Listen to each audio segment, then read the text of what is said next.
Hello viewers, this is Dr. Namrata, consultant endodontist working at Elident International Dentistry. We are located at Kondapur, KPHB, Manikonda and Banjara Hills. So ఇవాల్టి topic of discussion వచ్చేసి bleaching. Bleaching అంటే ఏంటి అంటే ఇది ఒక smile designing procedure. అంటే ఒక మంచి బ్రైట్ స్మైల్ కోసం చేయవలసిన ప్రొసీజర్స్లో ఒక ప్రొసీజర్ బ్లీచింగ్. సో బ్లీచింగ్ అనేది ఏ సిచ్యువేషన్స్లో చేస్తాము అంటే జనరల్గా ఏదైతే పేషెంట్స్కి స్టెయిన్స్ అంటే ఏదైనా మరకలు అనేవి పెంట మీద ఏర్పడతాయో అలాంటి కండిషన్స్లో మనము బ్లీచింగ్ అనే ప్రొసీజర్ చేస్తాం. సో అసలుకి బ్లీచింగ్ ఏ స్టెయిన్స్ని రిమూవ్ చేస్తుంది అని ఆలోచించుకుంటే మామూలుగా స్టెయిన్స్ అంటే మరకల్ని పంటిపడిన మరకల్ని డివైడ్ చేసుకుంటే 3 డివిజన్లో చేసుకోవచ్చు. ఒకటి ఇంట్రిన్సిక్ స్టెయిన్స్ అని, సెకండ్ ఎక్స్ట్రిన్సిక్ స్టెయిన్స్ అని, థర్డ్ అనేది హైడ్రోజెనిక్ స్టెయిన్స్ అని ఉంటాయి. సో ఇంట్రిన్సిక్ స్టెయిన్స్ అంటే ఏంటి? ఏవైతే మరకలు పంటి లోపల భాగం నుంచి అంటే డెవలప్మెంట్ నుంచి వస్తున్నాయో లేకపోతే పంటి లోపల భాగంలో ఏర్పడే స్టెయిన్స్ ఏవైతే ఉంటాయో వాటిని ఇంట్రిన్సిక్ స్టెయిన్స్ అని అంటాం. ఇలాంటి స్టెయిన్స్ చాలా కష్టం తీయటానికి అండ్ ఇలాంటి స్టెయిన్స్ ఉన్నప్పుడు జనరల్గా మనకి బ్లీచింగ్ అనేది పనికి రాదు. సెకండ్ వచ్చేసి ఎక్స్ట్రిన్సిక్ స్టెయిన్స్. ఇవి ఎలా అంటే చాలా సంవత్సరాల నుంచి ఎక్కువ కాఫీలు టీలు తాగే వాళ్ళు, స్మోకింగ్ చేసే వాళ్ళకి కానీ లేదు అంటే ఏదైనా బయట నుంచి వచ్చిన ప్రొసీజర్స్ అప్లై చేయడం వల్ల వచ్చే స్టెయిన్స్ లాంటివి, పసుపు మరకలు ఎక్కువ శాతం వరకు ఉండే వాటికి ఇలాంటివి పంటి పైన భాగంలో మాత్రమే ఏర్పడతాయి. ఇవి పంటి లోపల ఉండవు కాబట్టి వీటిని ఎక్స్ట్రిన్సిక్ స్టెయిన్స్ అంటాము. అండ్ ఇవి తీయడం అనేది బ్లీచింగ్ ప్రొసీజర్స్ తోటి చాలా ఈజీగా చేయించుకోవచ్చు. మూడో వచ్చేసి హైడ్రోజెనిక్ స్టెయిన్స్. హైడ్రోజెనిక్ అంటే ఏంటి? డెంటల్ ప్రొసీజర్స్ కొన్ని చేసినప్పుడు కూడా పన్ను డిస్కలరేషన్ అయ్యే అవకాశాలు ఉంటాయి. వాటిలో ఒకటి ఏంటంటే రూట్ కెనాల్ చేసినప్పుడు మనం ఏదైతే ఫిల్లింగ్ పెడతామో అది కనుక బాగా బయట వరకు పెట్టి ఉంటే కనుక దానివల్ల కూడా స్టెయినింగ్ అయ్యే అవకాశాలు ఉంటాయి. అలానే కాకుండా కొన్ని ఫిల్లింగ్స్ ఎలాగైతే ఒకప్పుడు అమాల్గమ్ ఫిల్లింగ్స్ అని చేసేవాళ్ళు, లేదంటే మెటల్ క్రౌన్స్ వాడతాం. ఇలాంటి మెటల్స్ వల్ల ఈ మెటల్స్ అనేవి ఎప్పుడైతే జారుతాయో పంటిపైకి చేరుకుంటాయో వాటి వల్ల కూడా స్టెయిన్ అయ్యే అవకాశాలు ఉంటాయి. ఇవన్నీ కూడా హైడ్రోజెనిక్ స్టెయిన్స్ అంటే ప్రొసీజర్ వల్ల వచ్చే స్టెయిన్స్ వల్ల కారణాలు. ఇవి కూడా చాలా వరకు కూడా మనం బ్లీచింగ్ ప్రొసీజర్స్తో కూడా తీసేసుకోవచ్చు. సో ఇప్పుడు మనము బ్లీచింగ్ చేసే ప్రక్రియను చూసుకుంటే ఫస్ట్ అండ్ ఫార్మోస్ట్ అసలు ఏమేమి మెటీరియల్స్ వాడతాము. బ్లీచింగ్ చేయడానికి 3 మేజర్ మెటీరియల్స్ వాడతాము. ఒకటి hydrogen peroxide, second sodium perborate, third వచ్చేసి కార్బమైడ్ పెరాక్సైడ్. ఇవి 3 మెటీరియల్స్ కూడా బ్లీచింగ్ చేయడానికి చాలా వరకు ఉపయోగపడతాయి. ఇప్పుడు వీటిని కనుక మనం డివైడ్ చేసుకొని చూసుకుంటే చాలా శాతం కూడా హైడ్రోజన్ పెరాక్సైడే చాలా సంవత్సరాల నుంచి వాడుతున్న మెటీరియల్. దాని నుంచి దాటుకుంటూ మెల్లమెల్లగా కొత్తగా వచ్చింది కార్బమైడ్ పెరాక్సైడ్ ఇంకా సోడియం పర్బోరేట్. సో అసలు బ్లీచింగ్ మెటీరియల్ ఒకటి పంట మీద పెట్టిన తర్వాత అసలు ఏం జరుగుతుంది అంటే మెకానిజం ఆఫ్ బ్లీచింగ్ ఏంటి అని కనుక మనం ఆలోచించుకుంటే ఫస్ట్ ఏంటి అంటే పన్నుని మనం డివైడ్ చేసుకొని చూసుకుంటే ఇది సర్ఫేస్ అయితే కనుక దీనిపైన ఏదైతే మచ్చలు ఉంటాయో అంటే స్టెయిన్స్ ఉంటాయో వీటిని స్టెయిన్ మాలిక్యూల్స్ అంటాం. అవి చాలా పెద్దగా ఉండటం వల్ల లైట్ ఎప్పుడైతే పంట మీద పడుతుందో ఈ ఏరియాస్ నుంచి రిఫ్లెక్షన్ జరగటం వల్ల మనకి నల్లగా కనిపించడం కానీ ఆ స్టెయిన్ అనేది డార్క్గా కనిపించడం కానీ జరుగుతుంది. సో ఇప్పుడు బ్లీచింగ్ ఏజెంట్స్ అప్లై చేయడం వల్ల అంటే మనం మాట్లాడుకున్నట్టుగా హైడ్రోజన్ పెరాక్సైడ్ కానీ కార్బమైడ్ పెరాక్సైడ్ కానీ సోడియం పర్బోరేట్ కానీ అప్లై చేయడం వల్ల దీని మీద అప్లై చేసిన తర్వాత రియాక్టివ్ ఆక్సిజన్ అంటే చిన్నగా ఉండే ఆక్సిజన్ స్పీషీస్ అనేవి ప్రొడ్యూస్ అవుతాయి. ఈ ఆక్సిజన్ స్పీషీస్ ఎప్పుడైతే పంట పైన ప్రొడ్యూస్ అవుతాయో ఇవి ఈ పెద్దగా ఉన్న స్టెయిన్ మాలిక్యూల్స్ ఏవైతే ఉంటాయో వాటిని డివైడ్ చేసుకొని బ్రేక్ చేసి చిన్నగా చేస్తుంది. చిన్నగా చేయటం వల్ల లాభం ఏంటి అంటే లైట్ ఎప్పుడైతే దాని మీద పడుతుందో అప్పుడు రిఫ్లెక్షన్ అనేది కంప్లీట్గా జరగకపోవటం వల్ల ఆటోమేటిక్గా పన్ను అపియరెన్స్ అనేది లైట్గా కనిపిస్తుంది. సో ఇది ఎప్పుడు అప్లికేబుల్ అంటే పంటి లోపల ఉన్న స్టెయిన్ ఉంటే మనది చేయలేము, బట్ పంటి పైన ఉన్న స్టెయిన్ అంటే ఎక్స్ట్రిన్సిక్ స్టెయిన్స్ ఉంటే కనుక రిజల్ట్స్ అనేవి చాలా బాగా వస్తాయి. సో మనం ఇప్పటి వరకు అసలు మెటీరియల్స్ ఏమేమి వాడతాము అండ్ అసలు దాని మెకానిజం ఆఫ్ యాక్షన్ ఏంటో తెలుసుకున్నాం. ఇప్పుడు వచ్చేసి అసలు ప్రొడక్ట్స్ ఏమేమి అవైలబుల్ ఉంటాయో మాట్లాడుకుందాం. First over the counter products అంటే మీరుగా అంటే పేషెంట్గా వెళ్ళి మార్కెట్లోకి వెళ్ళి కొనుక్కోగలిగే ప్రొడక్ట్స్ లేకపోతే ఆన్లైన్లో కొనుక్కోగలిగే ప్రొడక్ట్స్ అసలు ఏముంటాయి, అవి ఎంతవరకు ఉపయోగపడతాయని మాట్లాడుకుందాం. సో పేషెంట్గా బయటకు వెళ్ళి కొనుక్కోబడే ప్రొడక్ట్స్లో టూత్పేస్ట్ ఉంటాయి, జెల్స్ ఉంటాయి, వార్నిషెస్ ఉంటాయి, మళ్ళీ అప్లికేబుల్ చేసుకునేటట్టుగా మనకి టూత్ స్ట్రిప్స్ దొరుకుతాయి. సో ఇలాంటి వేరియస్ అప్లికేబుల్ మెటీరియల్స్ దొరికినప్పుడు మీరు ఎంతవరకు ఉపయోగించుకోవచ్చు అనేవి చూసుకుంటే కనుక టూత్ పేస్ట్ కానీ, మౌత్ వాషెస్లో కానీ, జెల్స్లో కానీ, వార్నిషెస్లో కానీ ఉండే కాన్సన్ట్రేషన్ ఆఫ్ మెటీరియల్ అయితే ఉంటుందో అది తక్కువ ఉంటుంది. సో మనకి అప్లికేషన్ ఎన్నిసార్లు చేసుకున్నా కూడా రిజల్ట్స్ ఎక్కువగా వచ్చే అవకాశాలు తక్కువ. బట్ టూత్ స్ట్రిప్స్ అనేవి వాడుకోవచ్చు. కానీ ఒక్కసారి డాక్టర్ దగ్గరకు వచ్చి అది ఎలా వాడుకోవాలన్న ప్రొసీజర్ తెలుసుకుంటే కనుక మీరు మీ ఇళ్లలో కూడా ఆ టూత్ స్ట్రిప్స్ వాడుకొని మీ పళ్ళని బ్రైట్గా చేసుకోవచ్చు. సెకండ్ వచ్చేసి ప్రొఫెషనల్లీ అప్లైడ్, అంటే డాక్టర్స్ అప్లై చేసి ట్రీట్మెంట్ చేసే ప్రొసీజర్స్. డాక్టర్స్ ఎప్పుడైతే దాన్ని ట్రీట్మెంట్ చేయాలి అనుకుంటే దాంట్లో కూడా రకరకాల ప్రొసీజర్స్ ఉంటాయి. ఒకటి వచ్చేసి ఇన్ ఆఫీస్ ప్రొసీజర్స్ అంటాం. అంటే ఇక్కడ డెంటల్ క్లినిక్లో మేము కూర్చోబెట్టి చేస్తాము. అది మీరు బయటికి వెళ్ళిన వెంటనే మీ పంటి మీద కానీ మీ పంటి లోపల కానీ ఎటువంటి మెటీరియల్ ఉండదు. దీన్ని ఇన్ ఆఫీస్ ప్రొసీజర్స్ అంటాం. సో దీంట్లో ఏం చేస్తాము అంటే పేషెంట్కి గమ్స్ అన్ని కూడా నీట్గా క్లీన్ చేసేసి, పన్ను కూడా మొత్తం క్లీన్ చేసి గమ్ని ప్రొటెక్ట్ చేస్తాం.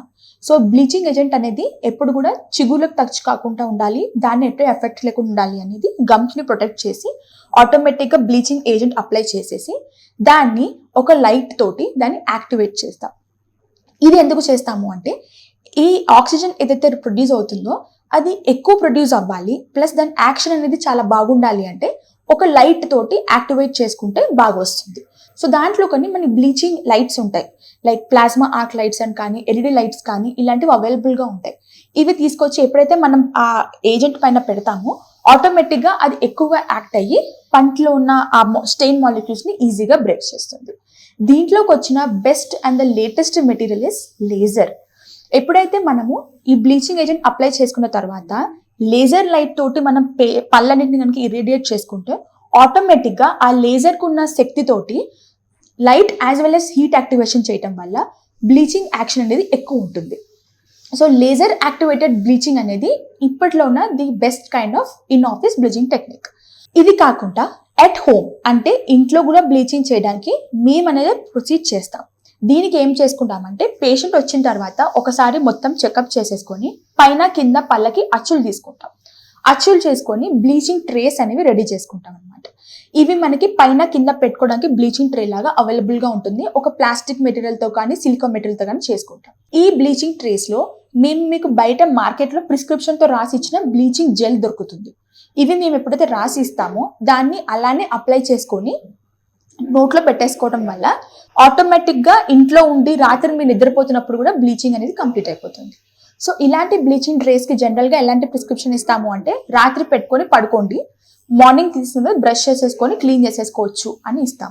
జనరల్గా స్టెయిన్ అనేది ఒక ఇంటెన్సిటీ బట్టి 3 weeks 4 weeks లేకపోతే 5 weeks అనేది ప్రిస్క్రిప్షన్లో రాసిస్తాం. అండ్ ఎవ్రీ వీక్ మా దగ్గరికి రావటం వల్ల ఒకసారి చెకప్ చేసేసి ఇంకా ఏమైనా అడిషనల్ ప్రొసీజర్స్ కావాలంటే కూడా చేసుకోవచ్చు. నెక్స్ట్ వచ్చేసి ఇవి రెండు కూడా ఏంటి, వైటల్ టీత్ అంటే రూట్ కెనాల్ కాని పళ్ళల్లో బ్లీచింగ్ గురించి మనం మాట్లాడుకున్నాం. అలానే రూట్ కెనాల్ అయిన పళ్ళల్లో కూడా, అంటే ఏ పళ్ళకైతే మనం రూట్ కెనాల్ చేసేసిన తర్వాత గ్రాడ్యువల్గా నల్లగా మారిపోతాయో అలాంటి పళ్ళల్లో కూడా బ్లీచింగ్ చేసుకొని మనం కళ్ళని కాపాడుకోవచ్చు క్యాప్ పెట్టుకోకుండా. అంటే ఎప్పుడైతే మనకి షేప్ కానీ కలర్ కానీ షేప్ కానీ సైజ్ కానీ అన్ని పర్ఫెక్ట్గా ఉన్నాయి, జస్ట్ డిస్కలరేషన్ ఉంది పంటికి అన్న కండిషన్స్లో ఇలాంటి ప్రొసీజర్ అనేది చాలా వరకు ఉపయోగపడుతుంది.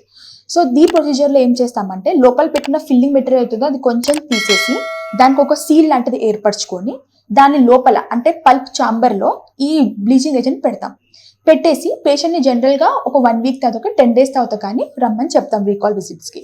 ఇది మెల్లమెల్లగా మారుస్తూ ఉండటం వల్ల పన్ను అనేది బ్రైట్గా కనిపిస్తుంది, ఆ ఉన్న డిస్కలరేషన్ ఏదైందో అది ఆటోమేటిక్గా తగ్గిపోతుంది. దీన్ని మనం in office non metal bleaching అని అంటాం.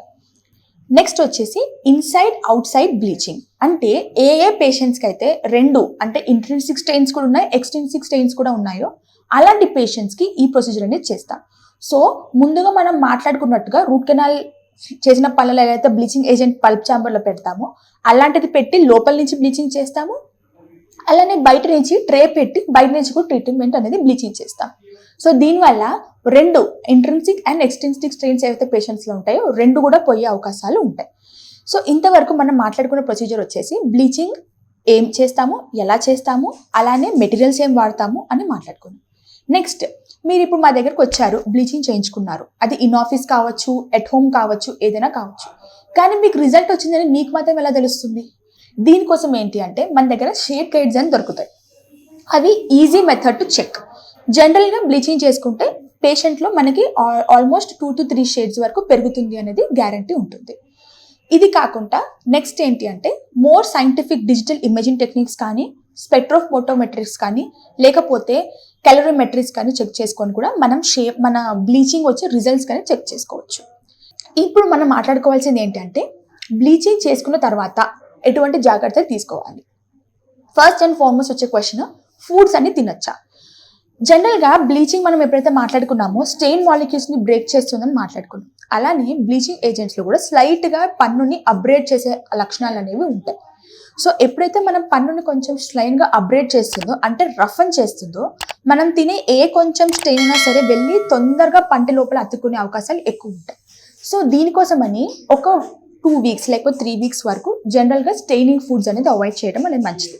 అలానే ఎక్సెస్గా కాఫీ తాగటం, టీ తాగటం, వైన్ తాగటము, అలానే అదర్ స్మోకింగ్ చేయటము, ఇలాంటివన్నీ అవాయిడ్ చేయాల్సిందే. లేదు అంటే ఏదైతే రఫ్ అండ్ సర్ఫేస్ ఉంటుందో ఆ సర్ఫేస్ పైన వచ్చి మీరు తీసుకున్న ప్రోడక్ట్ అనేది అతుక్కుంటుంది కాబట్టి ఇంకా డిస్కలర్ అయ్యే అవకాశాలు ఉంటాయి. మనం చేసిన రిజల్ట్స్ అన్ని కూడా వేస్ట్ అయిపోతాయి. నెక్స్ట్ వచ్చేసి, నేను ఆర్థోడాంటిక్ ట్రీట్మెంట్ చేయించుకుందాం అనుకుంటున్నాను, లేకపోతే ఒక ఫిల్లింగ్ పెట్టుకుందాం అనుకుంటున్నాను, కాంపోజిట్ ఫిల్లింగ్స్ చేయించుకుందాం అనుకుంటున్నాను, బ్లీచింగ్ చేసుకోవచ్చా చేయకూడదు అనేది. ఇప్పుడు మనం ఆల్రెడీ మాట్లాడుకున్నట్టుగా బ్లీచింగ్ ప్రొసీజర్ చేసినప్పుడు ఆక్సిజన్ అనేది ప్రొడ్యూస్ అవుతుంది. సో ఇలాంటప్పుడు ఎప్పుడైతే మనం ఈ కాంపోజిట్ పెట్టుకున్న ఆర్థోడాంటిక్ బ్రాకెట్స్ ఫిక్స్ చేసుకుందాం అనుకున్నా ఈ ఫిక్సేషన్ అనేది జరగదు ఈ ఆక్సిజన్ వల్ల. సో అందుకని జనరల్గా బ్లీచింగ్ చేయించుకున్న తర్వాత ఒక 2 to 3 weeks వరకు ఆపేసుకొని ఆ తర్వాత ఆర్థోడాంటిక్స్ కానీ కాంపోజిట్ ఫిల్లింగ్స్ కానీ చేయించుకుంటే బాండింగ్ అనేది బాగా జరుగుతుంది. అంటే మనం పెట్టుకున్న ఈ బ్రాకెట్స్ కానీ కాంపోజిట్ మెటీరియల్ కానీ పంటికి అతుక్కుంటుంది, లేకపోతే ఊడి వచ్చేసే అవకాశాలు ఎక్కువగా ఉంటాయి. నెక్స్ట్ వచ్చేసి, చిన్నపిల్లల్లో బ్లీచింగ్ చేసుకోవచ్చా? చిన్నపిల్లల్లో అడాలసెంట్స్లో కూడా బ్లీచింగ్ అనేది సేఫ్ ప్రొసీజరే చేసుకోవచ్చు.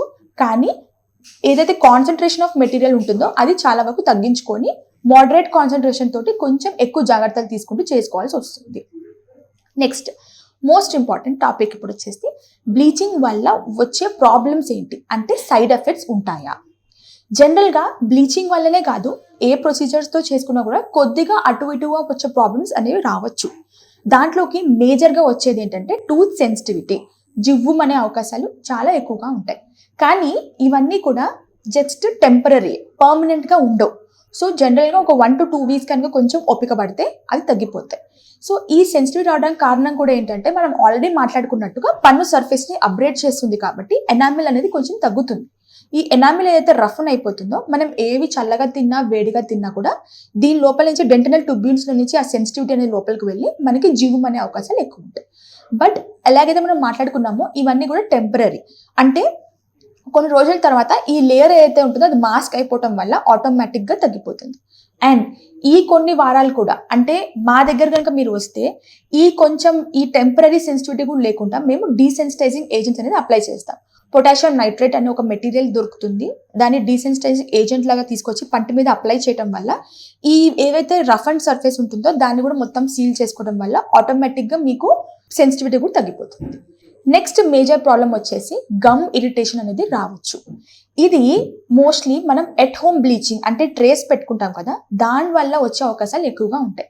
అంటే ట్రే కనుక సరిగ్గా లేకపోయినా కొద్దిగా ఎక్కడైనా గ్యాప్ ఉన్నా కూడా ఈ బ్లీచింగ్ ఏజెంట్ ఎప్పుడైతే గమ్స్ని అతుక్కుంటుందో ఆటోమేటిక్గా గమ్ ఇరిటేషన్ వచ్చే అవకాశాలు ఉంటాయి.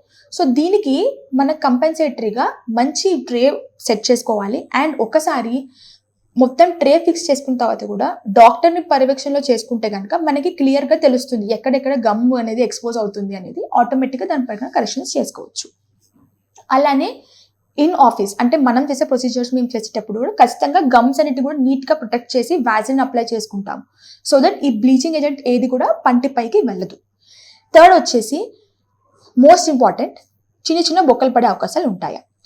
ఇవి ఎప్పుడైతే కనుక నాలెడ్జ్ లేకుండా మనం ఏదైతే అది నాకు లేజర్ వచ్చేసింది, నేను బాగా యూజ్ చేయాలి, దీన్ని రిజల్ట్ సూపర్గా రావాలి, అండ్ అలానే పేషెంట్స్ కూడా కొన్నిసార్లు మా దగ్గరకు వచ్చి మాకు తొందరగా రిజల్ట్ రావాలి, ఎక్కువ బ్రైట్ షేడ్ కావాలి అనుకున్నప్పుడు ఏమవుతుంది అంటే దానికి ఒక పరిమితి లేకుండా ఎప్పుడైతే మనం అప్లై చేస్తామో ఆటోమేటిక్గా ఈ ఇర్రెగ్యులారిటీస్ అనేవి కొంచెం డీప్గా ఫామ్ అవుతాయి. ఇవి ఎప్పుడైతే డీప్గా ఫామ్ అవుతాయో ఆటోమేటిక్గా మనకి పోరాసిటీస్ అనేవి బొక్కల్లాగా పడిపోతాయి. ఇవి మళ్ళీ టెంపరీ కాదు, పర్మనెంట్ వచ్చే ప్రాబ్లమ్స్ ఉంటాయి. సో దీనికి కంపెన్సేటరీగా ఏం చేయాలి అంటే ఎప్పుడైనా సరే బ్లీచింగ్ యూస్ చేసేటప్పుడు, బ్లీచింగ్ ఏజెంట్ వాడేటప్పుడు, అలానే లేజర్ వాడేటప్పుడు కూడా కొన్ని జాగ్రత్తలు అనేది కంపల్సరీగా తీసుకోవాలి. ఎప్పుడు కూడా రిజల్ట్ అనేది ఒక సిట్టింగ్లోనే పర్ఫెక్ట్గా రాకపోతే కొంచెం గ్యాప్ ఇచ్చుకొని సెకండ్ సిట్టింగ్ కానీ థర్డ్ సిట్టింగ్ కానీ చేసుకోవడం వల్ల మనకి రిజల్ట్స్ వస్తాయి తప్ప ఒకే సిట్టింగ్లో ఎక్కువ అప్లికేషన్ చేయడం వల్ల మాత్రం రిజల్ట్ అనేది రాదు. ఫోర్త్ మోస్ట్ ఇంపార్టెంట్ థింగ్ అంటే ఎక్కువ శాతం కూడా వచ్చేది ఏంటంటే సర్వైకల్ రిజార్ప్షన్స్ అని అంటాం. ఇవి కూడా ఎట్లా అంటుందంటే ఎప్పుడైతే మనం రూట్ కెనాల్ అయిన పళ్ళల్లో బ్లీచింగ్ చేస్తామో దీని లోపల ఉండే ప్రాబ్లం వల్ల అది పన్నుని మొత్తం బొక్క పెట్టుకుంటూ అంటే హోల్డ్ అంటే చేసుకుంటూ వచ్చేసి ఇక్కడున్న ఏరియాని మొత్తం కూడా పన్ను తీసేస్తుంది అనమాట. దీన్ని ఎక్స్టర్నల్ సర్వైకల్ రూట్ రిజార్ప్షన్ అంటాం. ఇది చాలా రేర్ కండిషనే, ఎక్కువ వరకు రాదు, బట్ వస్తే మాత్రం ఇది ప్రాబ్లమాటిక్. సో దీనికి కూడా జాగ్రత్తలు తీసుకోవాల్సింది ఏంటి అంటే ఎప్పుడైనా సరే లెస్ ఇస్ మోర్. బ్లీచింగ్లో అనే మెటీరియల్ ఏదైతే ఉంటుందో అది పన్నుని పొరోసిటీస్ అంటే చాలా ఇర్రెగ్యులర్గా చేసే అవకాశాలు ఉంటాయి. సో దాన్ని చాలా జాగ్రత్తగా వాడుకుంటేనే మనకి మంచిది. సో ఎప్పుడైనా సరే మనం డాక్టర్ల పర్యవేక్షణలో కనుక చేసుకుంటే బ్లీచింగ్ అనేది చాలా బాగా వస్తుంది. సో ఈ చిన్న వీడియో తోటి మీ యొక్క డౌట్స్ అన్ని క్లియర్ అవుతాయని అనుకుంటున్నాము. So please like, subscribe and share.